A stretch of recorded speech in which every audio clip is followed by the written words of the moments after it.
시간에는 진경시대에 또 주류가 되는 화풍이 있는데 풍속화와 조선 남종 화풍입니다.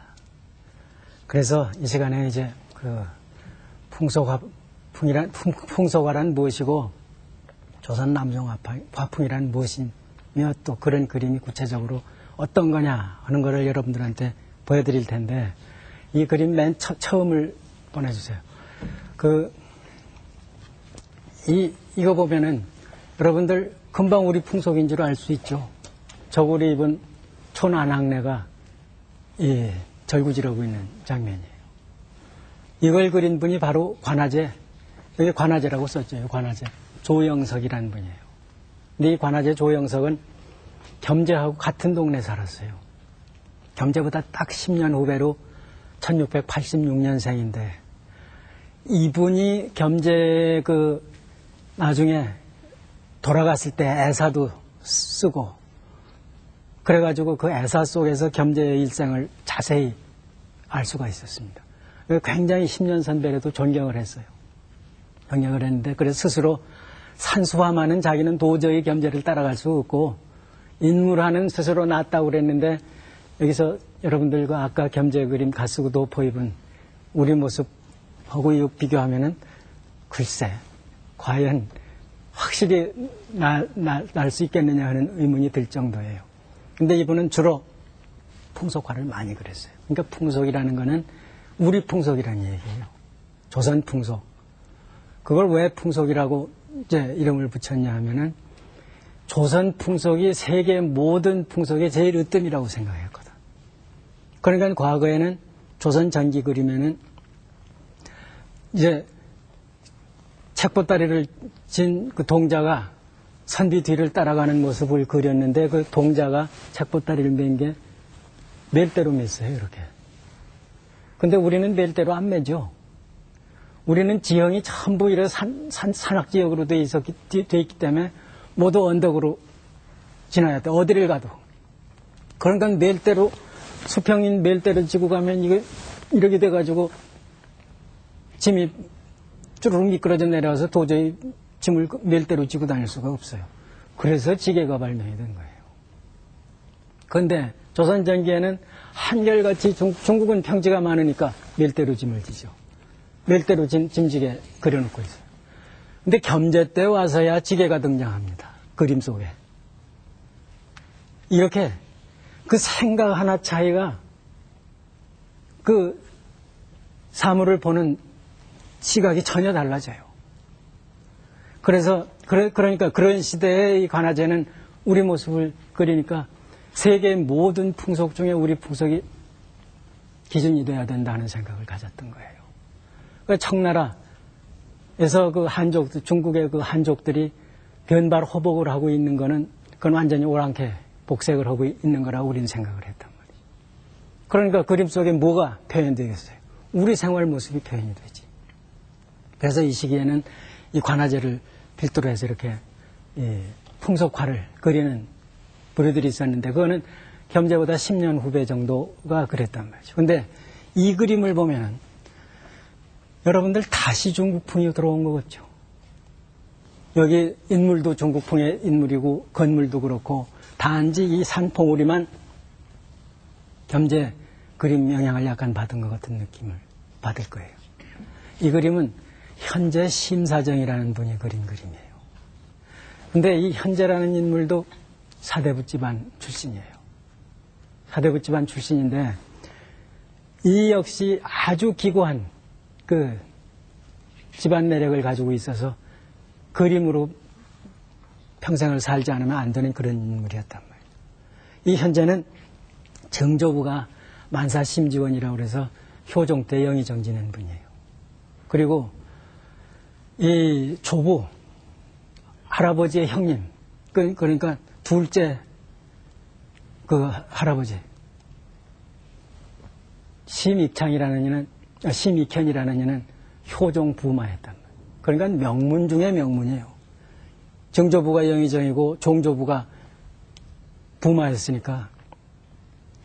그래서 그런 명문에 태어났는데 이런 명문 가통을 유지하기 위해서 이 현재 할아버지가 다 이제 청평의 그 효종구마도 돌아가고 영의정도 하던 심지원도 돌아가고 한 다음에 그 현재 친조부의 심익창이라는 이가 왕실하고의 그 고리가 끊기니까 이걸 좀 이어보려고 성천부사까지 하더니가 과거 부정을 했어요. 문과에 급제하지 못하면 당상관 이상으로 못 올라가요.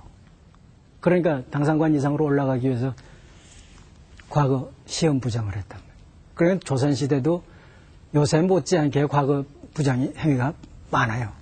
근데 이 현재 조부는 아주 본격적으로 해서 시험지 바꿔치기를 했단 말이에요. 조직적으로 몰고 들어가서. 그러다가 그게 발각이 됐어요. 그러니까 이렇게 되면은 조선시대는 그 당사자는 물론이고 그 후손들까지도 과정에 출입을 못해요. 그 집안이 이제 결단이 나는 거란 말이에요. 그래가지고 10년 동안 귀양살이를 하다 오는데 현재도 그러니까는 그 손자니까 과거 볼 자격조차 박탈이 된 명문 집안 후예란 말이에요. 그러니까 그림길로 나갈 도리밖에 없죠. 현재 아버지도 그래서 그림길로 나갔어요. 나갔었는데 이제 여기서 그쳤으면 괜찮을 텐데 이 현재 할아버지가 귀양 살고 와서 저 잘못한 생각을 하지 않고 원망만 이제 그 발각해낸 사람 원망만 하는 거예요. 그래가지고 그걸 만회해 보려고 영조가 세제 시절에 경종 때죠. 그 세제를 시해하려는 영조 세제로 책봉되어 있는 영조를 죽이려는 데 가담을 했단 말이에요. 그래서 김일경이라는 신임사화를 일으킨 장본인하고 무슨 이종 사촌 천안매부관이 돼요. 결탁을 해가지고 그 일을 꾸몄었단 말이에요. 근데 결국은 그게 실패해가지고 영조가 등극을 했단 말이에요. 그러니까 완전히 역적 가문이 돼요. 그러니까 과거 진출 못하는 정도야 뭐 그냥 세상에서 별 뭐 좀 눈치 보면서 살만한데 역적 가문의 후손이 됐다는 거는 발붙일 데가 없는 거예요. 그래서 겸제하고는 현재 외조모하고 겸제가 8천 친척이 돼요. 그래서 이제 과거 부정해서 조부가 귀양가 있는 사이에 그림길로 나갈 수밖에 없으니까 그림 좀 가르쳐 주라 이제 그랬던 모양이에요. 현재 외조모가 20년쯤 겸제보다 위에요. 그러니까 부탁하니까 이제 받아서 가르쳤던 모양인데 역적 집안이 되고 나서부터는 겸제가 가르칠 수가 없죠. 영조하고는 겸제하고 특별한 관계인데 그러니까 이제 그 사제 인연도 자연히 멀어지게 되고 그래서 이 현재라는 인물은 사회에서 완전히 제외된 사회가 제외시켜놓은 인물이 돼버리는 거예요. 그러니까 겸제는 그림을 그리면서 무슨 이 과거 시험에 합격만 못했을 뿐이지 항상 참여하는 쪽으로 세상을 이끄는 쪽에 늘 앞장서 있던 인물인데 현재는 제외된 인물이었다. 그러니까 아무리 시류가 긍정적인 시각을 갖고 우리 자신을 긍정적인 시각으로 보는 시대라 할지라도 현재 자신한테는 이거는 도저히 용납되지 못하는 현재를 용납하지 못하는 시대니까 현재 자신도 세상을 용납할 수가 없는 그런 형편이란 말이에요. 그러니까 우리 산천, 우리 풍속을 긍정적인 시각으로 볼 수가 없어요. 여러분들 어떠겠어요? 여러분들 같으면. 세상에 날 버리는데 나는 어떻게? 무슨 유행가 가사 같지만은 그러니까 현재는 그런 입장이란 말이에요. 그러니까 우리 자신의 모습을 긍정적인 시각으로 하고 긍정적으로 이걸 그릴 수가 없는 형편이 되니까 중국의 화보에 몰입을 해요. 그때 고시 화보라든지 계자원 화보라든지 하는 그런 화보들이 중국이 이제 명나라 말기에서부터 청나라 초기 사이에 이 정리가 돼요. 정리가 돼서 간행이 되는데 그게 우리나라에 전해져 온단 말이에요. 그러니까 중국 화보에 그냥 몰입을 하는데 이런 몰입이 가능했던 거는 진경산수화를 그려내고 만동묘를 지어서 명나라 황제 제사를 지내고 할 때 우리가 표방했던 게 명문화를 계승한다. 그래서 조선이 곧 중하다. 조선중화주의를 부르짖은 거거든요. 그런데 겉으로 그렇게 표방만 해놓고 사실은 명문화 우리가 하나도 계승 안 하고 우리 독자 문화를 진흥시켰단 말이에요. 그게 바로 진경시대 문화인데. 그러니까 이 세대들은 명나라 문화 계승한다고 그러지 않았느냐. 그럼 계승해야 될 거 아니냐. 그래서 나는 그거 계승한다. 하고 표방을 하면서 이런 작업을 했던 거예요. 그 완전 이건 중국 남방 그 무법산수죠. 그래서 중국 화보에 있는 그대로 그걸 수용해 드리는데 이 일에 평생을 바친 거예요. 이런 일에. 그러니까 명나라 문화를 본격적으로 받아들이는 것은 이 현재로부터 시작이란 말이에요. 명과 조선 전기가 동시에 존재했을 때는 우리가 그렇게 직접 받아들이질 않았단 말이에요. 우리는 우리대로 살았지. 그랬던 거를 현재는 이제 본격적으로 명나라 문화를 받아들이니까 사실은 그때 당시로 봐서는 겸재가 고유 문화를 최고의 수준까지 이끌어 올리는 그런 시대에 현재는 국제문화를 서울 화단에 유입해드리는 역할을 한 거예요. 사정이 어떻든지 간에 결과로 보면. 그래서 중국 화풍을 그대로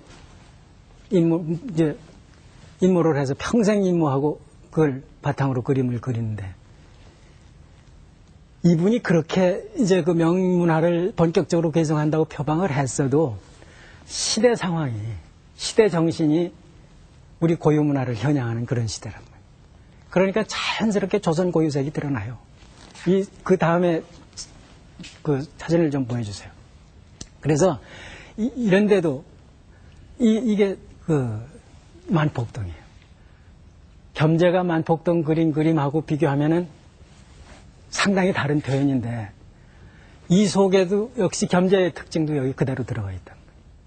그래서 저는 현재의 남종화 기법이라는 거는 중국으로부터 그대로 명나라 남종화풍을 받아들이긴 했지만은 조선색이 매우 강하다. 그래서 조선 남종화풍이라 그렇게 얘기를 합니다. 이름을 붙였어요. 그래서 이런 그림을 이제 그리는데 현재가 인물을 그릴 때도 중국 화보풍을 그대로 따서 그렸기 때문에 중국 인물 같은 의복도 중국 의복을 입혀놓고 이런 특징을 보이는데 이런 그 조선 남종화풍이 사실은 이 기법상으로는 겸재 그림보다 그리기가 훨씬 쉽습니다. 훨씬 쉬워가지고 제자들한테 이제 모든 그림들을 다 임무를 하게 해보는데 겸재 그림이 제일 안 돼요. 겸재 그림만 임무해낼 수 있는 실력이면 그건 인가해도 돼요. 중국의 어떤 대가 그림도 쉽게 임무가 되는데 겸재 그림만은 안 돼요. 그런데 이 현재 그림은 임무하기 쉬워요. 그러니까 사람들이라는 게 모두 쉬운 쪽으로 따라가지 어려운 쪽으로 따라가지 않죠. 그러니까 겸재 이후에 겸재 수준에 오르는 그런 겸재 임무작들은 거의 없어요. 근데 이 현재 이후에 현재를 따르는 그 화가들은 화원이거나 이런 현재 그 이런 인물, 신선 그림 이렇게 그리고 있어요. 그래서 그런 그 화원 화가들이거나 또 사대부 화가들이거나 간에 많이 현재를 따라갑니다. 그래서 현재 이후에는 현재 그림, 현재 화풍, 현재의 조선 남종 화풍과 현재의 진경사수 화풍이 서울 화단에 공존을 해요. 이게 결국은 문화의 다양성입니다. 그래서 현재 같은 사람도 딱 필요하단 말이에요. 우리가 고유색만 너무 주장을 하면은 그 세계화에 좋아해서 동떨어지기 쉽단 말이에요. 그러니까 세계적인 안목도 가지면서 그 중에서 우리 고유성을 이제 수준 높게 이끌어 나가야 되죠. 그래서 그런 면에서 현재 이 조선 남종화풍이라는 것은 당시 화단에 상당히 이 활력을 불어넣는 그런 화풍이라고 할 수가 있어요. 그러니까 이 뒤에 1710년에 출생한 이인상 같은 이는 이 현재하고 신분도 다르고 그 당색도 다르고 뭐 정치 노선도 다르고 그런데 현재 그림 비슷한 화풍을 따라가면서 풍속 화풍을 또 계승을 해요. 그래서 여기 이 주변 산수를 그리는 데는 상당히 현재 영향을 받은 것 같단 말이에요. 이분의 그 이념으로나 성격으로나 모두 보면 겸재를 따라야 되는데 현재를 따르고 있어요. 이게 겸재가 안 돼서 그랬으리라고 생각이 돼요. 그리고는 인물은 완전히 풍속 인물로 사방관 쓴 선비가 글을 가르치고 있는 그런 모습을 그리고 있단 말이에요. 그러니까 이 시기 1710년 전후에서 출생한 이분들은 조선 남종화풍과 풍속화풍을 겸해서 구사하고 있다는 사실을 이걸 통해서 알 수가 있어요. 이 바로 뒤따라 나오는 게 이제 평안 강세왕 같은 분인데 1713년생이에요. 그래서 이분이 이제 자화상이에요. 자화상인데 이분도 역시 명문 출신이었어요. 아버지, 할아버지가 모두 예조판서, 이조판서 그렇게 지낸 분인데 이분 형님이 과거 부정 사건을 저질렀어요. 그것도 자신의 아버지가 예조판서였을 때. 그러니까 아버지가 시험관일 때 요새하고 똑같아요.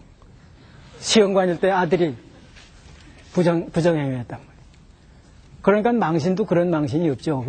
그래서 과거를 포기할 수밖에 없었어요. 그래가지고 초야에 묻혀 살았는데 제자를 잘 만나가지고 이분은 만복이 터지는 거예요. 단원 김홍도가 어려서 이분한테가 배워요. 이분한테가 배우는데 단원은 21살 때 이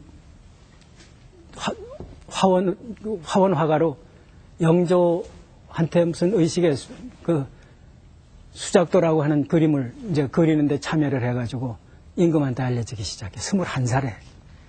그래가지고 29살에 영조와 정조가 왕세손이었을 때 두 분의 초상화를 그려요. 초상화를 그러니까 조선시대니 초상화를 그리면 공을 세우는 겁니다. 공을 세워서 초상화 그리고 나면 어진을 그리고 나면은 이제 그 공으로 벼슬을 받게 되는데 단원이 그때 사포서 벼제 벼슬을 받아요. 근데 이 강세왕은 전혀 벼슬길에 과거를 볼 수가 없었으니까 그때서야 평생 이제 그림 그리고 공부하고 뭐 글씨 쓰고 해서 이름이 나 있으니까 아마 단원 때문에 정조가 알았겠죠. 그래서 음직으로 이 참봉 벼슬에 나가기 시작해가지고 공교롭게도 제자하고 같은 해 환갑된 이 강세왕이 29살밖에 안 된 제자하고 같이 사표소 별제가 됐단 말이에요. 그러니까 다 자연히 그 뭐 얘기거리가 됐겠죠. 그래서 정조가 나중에 영조 말년에 영조 52년에 영조가 83세대 된 해예요. 넘으니까 이때 환갑이 넘었다. 기록과라고 늙은이들만 보는 과거를 영조의 그 축수를 의미하는 걸로 늙은이들만 보는 과거를 따로 베풀어요. 이거 완전히 강세왕 등과시키려고 이제 정조가 작심을 한 거예요. 그래가지고 거기서 눈에 띄어서 이제 거기서 장원급제를 한다. 장원급제 시키려고 본 시험이니까 장원급제가 되는 거죠. 그래서 이분이 이제 그 이후로 이제 거기서 장원급제. 이게 조선시대에 그렇게 장원급제하고 문과에 보려고 그러는 거는 문과 보려고 그 추구하고 과거부정까지 저지르는 거는 그거를 한번 딱 합격을 하고 나면은 육품직에 있던 사람도 삼품으로 그냥 뛰어 올라와요. 임금 마음대로. 그러니까 그거를 죽어라고 부정이라도 저지르면서 하려고 그랬던 거라. 근데 이분이 그림이 여기서 이제 뭐 그림 많이 가져올 수 없어서 이것만 가지고 왔지만은 현재가 그리던 조선 남종화풍계의 그림을 많이 그려요. 현재에 뒤따라서 많이 그린다. 그래서 조선 남종화풍이 저변 확산을 하기 시작을 한단 말이죠. 해가지고 결국은 이런 조선 남종화풍이라는 게 나중에는 추사가 나와서 추사체를 이루어나는데 그게 중국으로 청나라로부터 받아들인 청조 고정 화풍을 인연 기반으로 하게 돼요. 그러니까 거기서는 중국 화풍, 청나라 문인 화풍이 그대로 들어오게 되는데 그런 청나라 문인 화풍이 들어오게 하는 다리 역할을 해주게 했대요. 그래서 이 현재의 조선 남정 화풍이라는 게 결국은 추사체를 출현시키는 이 진경산수 화풍과는 아주 정반대되는 가치 기준에서 이루어지는 추사체를 출현시키는 가교 역할을 하게 된단 말이에요. 근데 이 그림을 보면은 이 시기에 1730년생인데 변상복이라는 이에요. 근데 이 시기에 진경산수 화풍과 풍속 화풍이라는 거가 그 우리의 자존심을 드러내는 그런 화풍이라는 걸 누누이 지금 얘기를 해왔단 말이죠. 그러니까 우리 거가 세계의 중심이 된다 하는 그런 생각을 가지고 그린 그림이기 때문에 초상화가 이 당시에 이제 임금의 어진이거나 대신들의 초상화, 이런 초상화들이 최고로 발전을 합니다. 아주 사실적으로. 이때는 그 청나라로부터 서양화 기법도 약간 부분적으로 받아들여요. 그래서 음영까지 붙여가면서 조선 전통적인 기법으로 정밀하게 그려내요. 그래서 초상화는 이제 방금 봤던 강세방 초상 같은 것도 그런 계열 중에 하나인데, 그런 초상화를 그리는 건 주로 화원들이 그린다. 화원이 그리는데 이 변상벽이라는 이가 그렇게 초상화를 기가 막히게 그렸어요. 그런데 초상화뿐 아니라 사람 초상화뿐 아니라 닭이나 고양이 초상화. 이 닭 그림 보세요. 아주 정말 정밀하게 그 모습 그대로 아주 사생적인 필체로 그려내고 있단 말이에요. 그 정신까지. 그래서 여기 고양이 그림은 안 가지고 나왔는데 고양이 그림일 경우에는 더 잘 그려서 고양이 잘 그린다고 그래서 별명이 변고양이에요. 그래서 변고양이라고 불리던 그런 사람이에요. 그래서 이런 변고양이가 이제 활동을 하는데 이 시기에 풍속 화풍이 이제 확산이 되는 거예요. 화원들에게까지도 확산이 돼서 이 다음에 보면은 이제 그 장차 풍속화를 대성하는 인물인 회원 신윤복이라는 이가 있죠. 그 신윤복의 아버지 신한평이라는 이도 화원이었어요. 이게 신한평이 그린 풍속화입니다. 이게 어머니가 지금 아들, 딸 같이 전매기고 있는 그런 장면이라고. 그러니까 단원이 나중에 풍속화를 마무리 짓는 역할을 하는 게 결코 우연한 일이 아니라는 사실을 이걸 통해서 알 수가 있단 말이에요. 이 신한평이라는 이는 1735년생으로 단원보다 딱 10년 선배예요. 10년 선배인데 이 단원이 21살 때부터 이제 그 왕실 그림 그리는데 참여를 한다고 그러는데 이분은 비슷한 시기에 같이 출사를 해서 어진을 그릴 때 단원하고 상당히 많이 합작을 같이 해요. 같이. 그런데 나중에 이제 신윤복 얘기할 때 더 말씀드리겠지만은 신윤복도 분명히 화원이라고 돼 있는데 신윤복의 활동상은 기록으로는 거의 없어요. 안 나타나요. 그런데 이 신한평의 활동상은 1809년까지 나타나가지고 신윤복이 안 나타나는 건 이 아버지한테 가려가지고 조선시대는 이 피혐이라고 그래서 부자가 같은 직장에 못 나가요.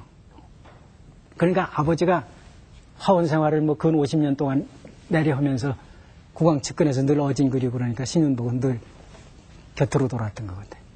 근데 이 조선시대 그 화원들은 이제 공을 세우면은 주로 어진 그리게 되는데 공을 세우면은 이제 벼슬을 받는데 대체로 화원에서 주는 도화서에서 주는 벼슬이라는 게 한정되어 있어요.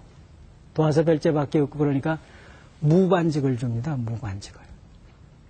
그래서 이 무슨 첨산이 만원이 이렇게 해주는데 이게 다 이유가 있단 말이에요. 조선시대 화원화가가 공 세우는 건 어진 그리는 게 첫째고 둘째가 지도 그리는 거예요. 여러분들 김정호가 지도 혼자 그린 거라고 생각하는데 그거 아니에요. 혼자 그걸 어떻게 합니까? 부단히 진경시대 내내 이 화원들을 각 변방으로 보내가지고 수군만호한테 수군에 딸리기도 지방 변방 군영에 딸리기도 해서 그걸 그려오게 한 거예요. 부단히. 그게 합쳐지는 거예요. 그게. 그래서 이 신한평 같은 이도 이 신지도 외가가지고 만원 노릇을 했던 것 같아요. 그래서 신지도에 구양가 있던 이광사 같은 이 초상을 신한평이 그린단 말이에요.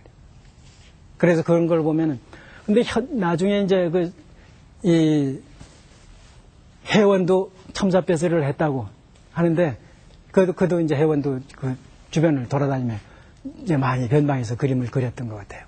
근데 이 연대, 30년대 연배 속에는 이 강희연 같은 이가 있어서 이 다음에 나오는 그림 중에 강희연이 이제 풍속화를 그린 게 있어요.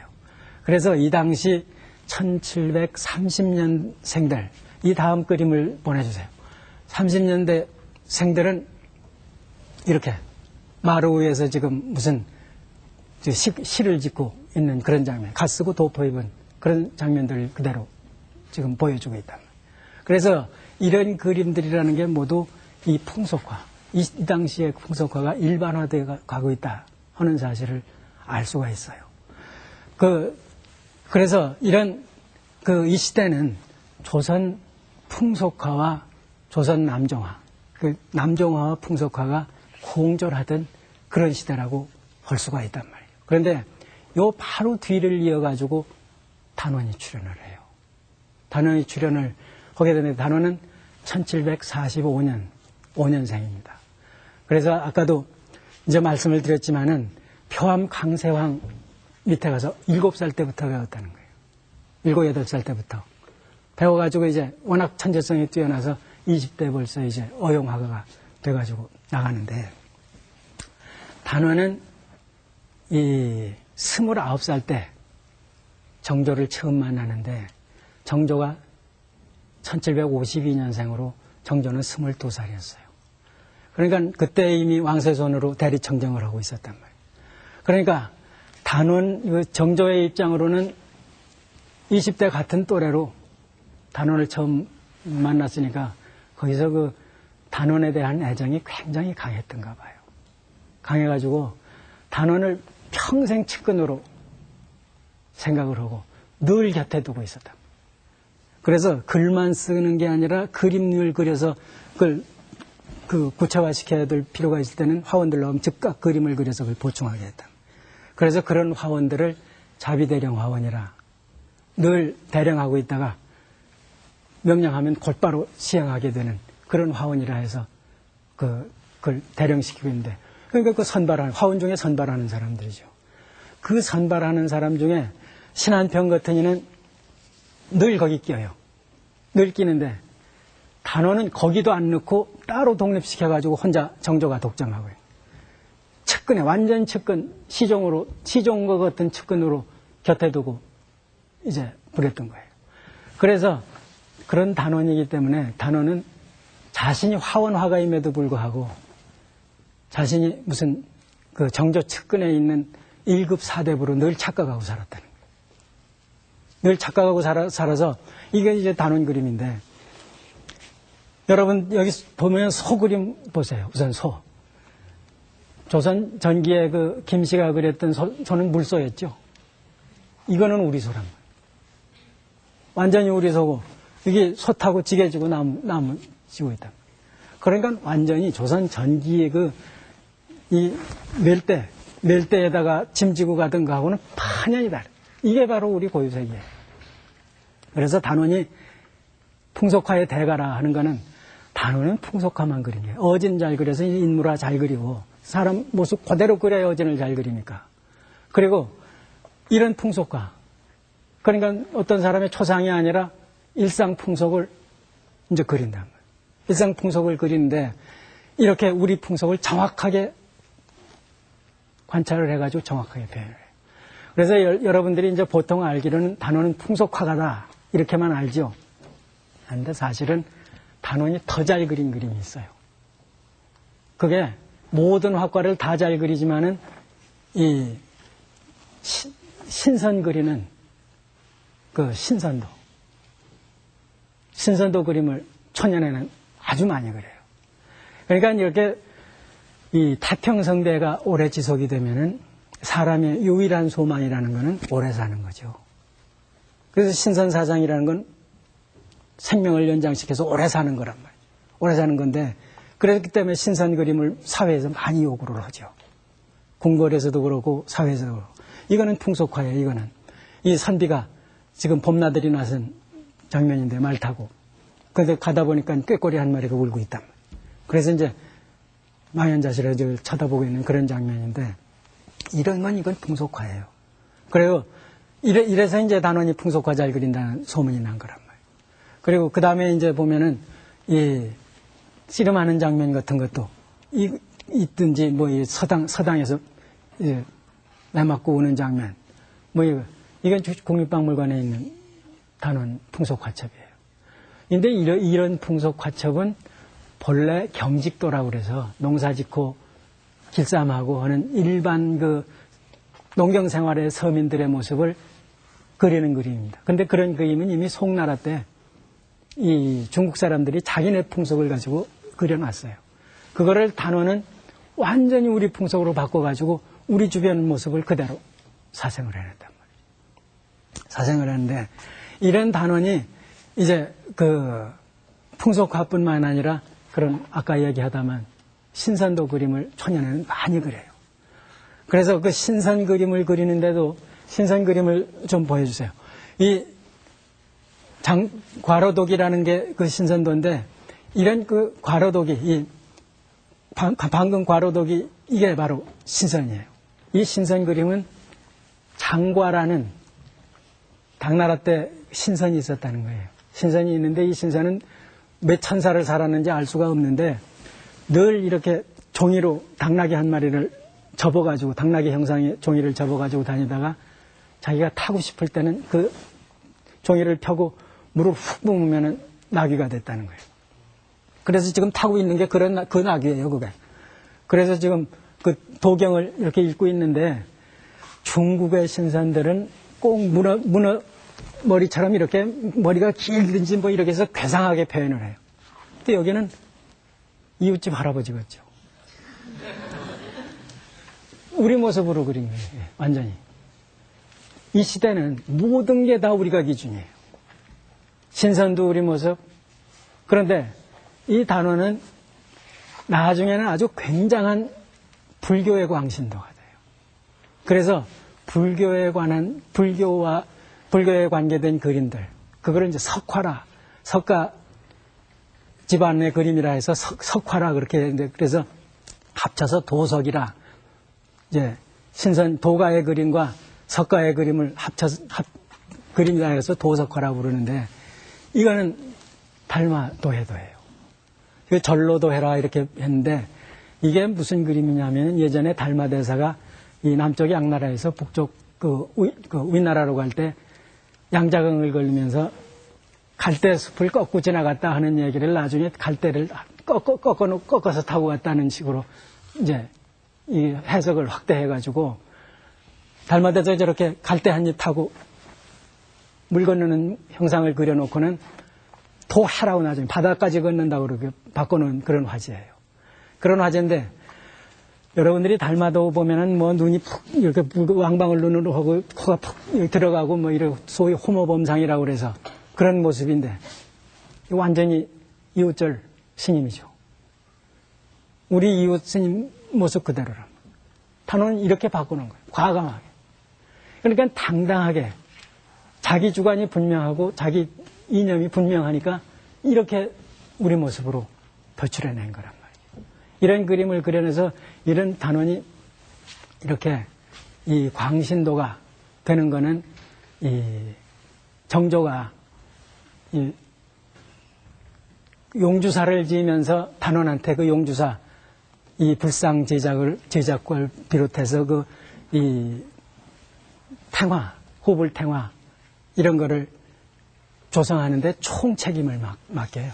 총책임을 맡기는데 거기서 단원은 종교적인 체험을 한단 말이에요. 종교적인 체험을 해가지고 여기서 크게 이제 발심을 해가지고 불교에 깊이 기울어요. 그래서 이 다음에 보여주세요. 여기 이 다음 보면은 그래 관세음 보살을 이제 그린다도 이렇게 말려내.